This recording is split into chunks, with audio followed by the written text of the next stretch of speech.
when the divorce happened, it was an incredible loss to me. Yeah. Some voices in rock and roll don't just carry a song. They carry an entire era on their back.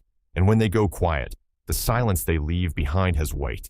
Steve Perry was that kind of voice.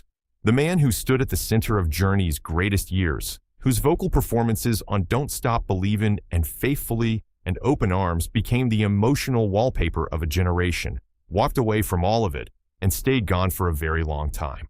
Now, at 76 years old, Perry has finally said out loud what he kept to himself for decades, and what he revealed about his departure from Journey, about Arnel Pineda stepping into his role, and about the private grief of watching your life's work continue without you, is far more raw and complicated than anyone expected. Rock music has always produced legends, but the story of Steve Perry sits in a category of its own, because the thing that made him legendary was never just technical. His range was extraordinary, capable of moving from a near whisper to a full-throated cry that rattled the back rows of arenas. But range alone doesn't make someone the voice of a generation. What Perry had was the rarer thing, the ability to make every word sound like a confession, like he'd lived every line personally and was handing the listener something true. Fans didn't just enjoy Journey's music, they leaned on it. Don't Stop Believin' became the kind of song people returned to at the lowest points of their lives, not because of clever production, but because Perry's delivery carried genuine human feeling inside every note. When that voice disappeared from the band, millions of people felt it as something closer to a personal loss than a lineup change.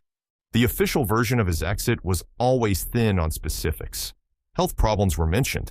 Creative differences got referenced. Personal struggles were nodded to without explanation. Fans took what they were given because they had no alternative, but the questions never stopped circulating. Why would someone at the absolute height of his powers leave? Why did Perry spend so many years avoiding any real conversation about what happened? And perhaps the question that stunned the most, why did Journey not fall apart after he left, but instead find a new singer and keep growing, keep selling out venues, keep releasing music, as though Perry's absence had barely registered? Those questions sat unanswered for a long time, and now Perry has finally addressed them directly. The Arnel Pineda story is genuinely one of the more astonishing things modern rock produced. A Filipino singer with no major industry connections, discovered through a YouTube video of his performances with a covers band. Arnel had something that stopped Neil Sean mid-scroll, a voice that bore a stunning resemblance to Steve Perry's sound. Sean reached out. Arnel flew to California, and within a short time, he was standing on stages in front of 50,000 people singing songs that had been written before he was famous, songs that belonged to another man's legacy. By most honest measures, he handled it with remarkable dedication. He performed the classic Journey catalog with real conviction, brought physical energy and genuine warmth to the stage, and won over audiences who had every reason to be skeptical. New generations of fans discovered Journey through Arnel, and older fans who had grieved Perry's exit found themselves moved again by music they thought had been retired.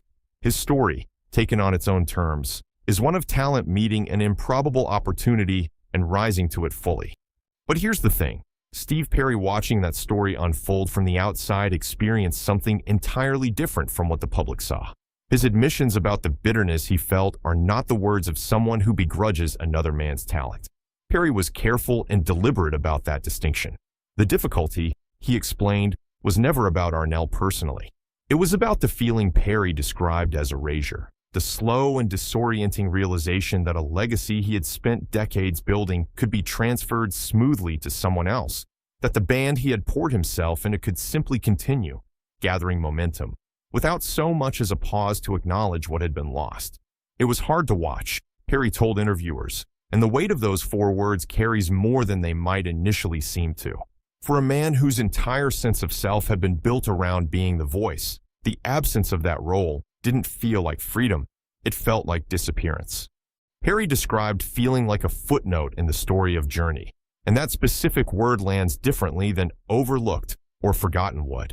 A footnote is something referenced briefly before the main text moves on, something that exists at the margins, something that the reader isn't expected to dwell on. Coming from the man whose vocal performances defined the band's peak years, that framing reveals the depth of the wound. He spoke about the absence of real closure, The way his departure happened without ceremony or acknowledgement. The way he went from being central to everything to being peripheral to nothing. One day he was in the band, and the next he wasn't, and the transition between those two states happened without the kind of conversation that might have made it bearable. What Perry needed, and never got, was some recognition that what they had built together actually mattered to the people he had built it with. What keeps Perry's reflections from becoming simple grievance is the honesty with which he holds contradictions inside them. He acknowledged freely that Journey needed to move forward after he left, and he said in the early period he genuinely wanted them to. He thought Arnel was a good fit. He wanted the band to keep making music rather than dissolve. None of that was performance. Perry seemed to mean it. But as Arnel's tenure extended from months into years, as the band's success under the new lineup became undeniable, something inside Perry shifted in a direction he struggled to control.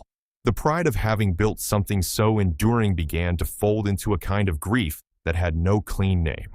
It wasn't jealousy in the simple sense, and Perry seemed to understand that about himself. It was something more like mourning, the specific ache of watching something you created thrive in a form that no longer includes you, and being unable to feel purely happy about it no matter how hard you try. Perry also opened up about the internal conditions inside Journey during his final years with the band, and what he described was a group that had, from his vantage point, fundamentally changed its priorities. The early version of Journey had been driven by a shared obsession with the music itself, a collective commitment to artistic quality that pushed everyone in the room to work harder and dig deeper. Somewhere along the way, that obsession got displaced by the mechanics of commercial success. Touring schedules expanded to the point of exhaustion. The pressure to produce songs that moved units rather than moved people became constant and suffocating. Business conversations replaced creative ones, and Perry started feeling less like an artist contributing to something meaningful and more like a component in a machine built for profit. His own words put it plainly, he didn't sign up to be just another guy in a machine. He signed up to make music that meant something, and when that stopped being the organizing principle of the band, staying became a form of compromise he couldn't sustain. The personal dynamics deteriorated alongside the creative ones. Perry spoke carefully about the changing relationships within the band, avoiding the naming of specific grievances, but the picture he painted was of a group where camaraderie had been slowly eaten by ego and competitive tension. The chemistry that once made them something special had corroded over time, and without that chemistry, Perry found the music itself felt hollow to him regardless of how well it performed commercially. A band is not just a collection of musicians, and Perry understood that deeply. It's a relationship, and when the relationship breaks down, everything built on top of it becomes questionable. The hits were still hits. The arenas were still full, but Perry could no longer access the feeling that had made any of it worth doing. What comes through unexpectedly in his reflections is a real empathy for Arnel's position. Perry understood the weight of expectation that Arnel carried onto those stages, because he had spent his own career carrying a version of it. Being the voice of Journey meant being measured constantly against a standard that had been established over decades, and Perry acknowledged that the comparisons Arnel faced were both inevitable and genuinely unfair. No replacement could fully replicate what Perry had brought to the band, and Perry also admitted that Arnel brought things he couldn't: a freshness, a resilience, an energy that came from someone who had earned the role against all odds rather than grown into it gradually. Arnel carried the torch when the band needed him, Perry said, and that acknowledgement carried weight coming from the man whose torch it originally was. The anger Perry felt was never directed at Arnel. His own words made that clear. He was angry at the situation, at the way things had unfolded, at the absence of closure, at the feeling of being written out of a story he had authored. What Perry's candor ultimately produces is not the portrait of a bitter or broken man, but of someone who spent years carrying grief that had nowhere to go. The public performance of his career, the iconic voice, the sold-out shows, the songs that defined a generation, all of it was real, but running beneath it was a man quietly navigating questions about belonging and identity and what it costs to give everything to something and then lose it. His departure from Journey was never just a career decision. It was the moment a man chose his own integrity over the security of remaining in something that no longer matched what he believed music was supposed to be. Making that choice, even knowing it was the right one, came at a price he's still accounting for.